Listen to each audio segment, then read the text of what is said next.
কেইদিনমান পূৰ্বে SPMIS একাডেমীৰ বুকছক লৈ মই এটা শ্বৰ্টছ ভিডিঅ' আপলোড কৰিছিলোঁ। সেই ভিডিঅ'ত কেইজনমানে প্ৰশ্ন কৰিছে যে অনেষ্টলি ক'ব এই বুকছখিনিয়ে ছাফিচিয়েণ্ট হয়নে?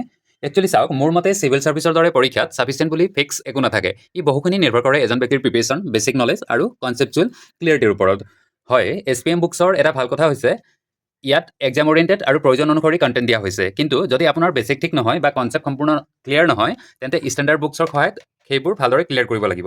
কিন্তু ইয়াতকৈও এটা কথা বেছি ইম্পৰ্টেণ্ট, আপোনাৰ ওচৰত কিমানখন বুক আছে তাতকৈ আপুনি সেইবোৰ কেনেকৈ পঢ়িছে সেয়েহে বেছি গুৰুত্বপূৰ্ণ।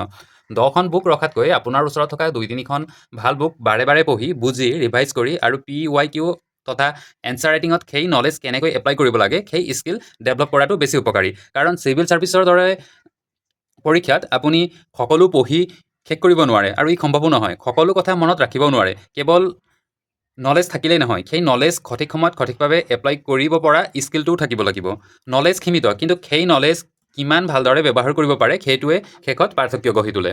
আৰু যদি আপোনালোকে মোৰ কথা সুধিব বিচাৰে তেতিয়া চাওক, SPMৰ এই বুকছখিনি মই ইয়াত ৰাখি থৈছোঁ। এইখিনি মই এতিয়া উলিয়াব বিচৰা নাই, এইখিনি মই পঢ়িছোঁ। লগতে মই ষ্টেণ্ডাৰ্ড বুকছ দুখনো ৰাখিছোঁ, ইণ্ডিয়ান পলিটি M লক্ষ্মীকান্ত আৰু ইণ্ডিয়ান আৰ্ট এণ্ড কালচাৰ এইটো সিংহানিয়া।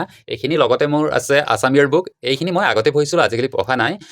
আৰু লগতে মোৰ লগত আছে প্ৰিণ্টেড নোট কেইটামান, আৰু মই current affairs monthly current affairs print কৰি থওঁ, সেইখিনিও ইয়াত এনেদৰে ৰখা হৈছে। বহুত হৈছে।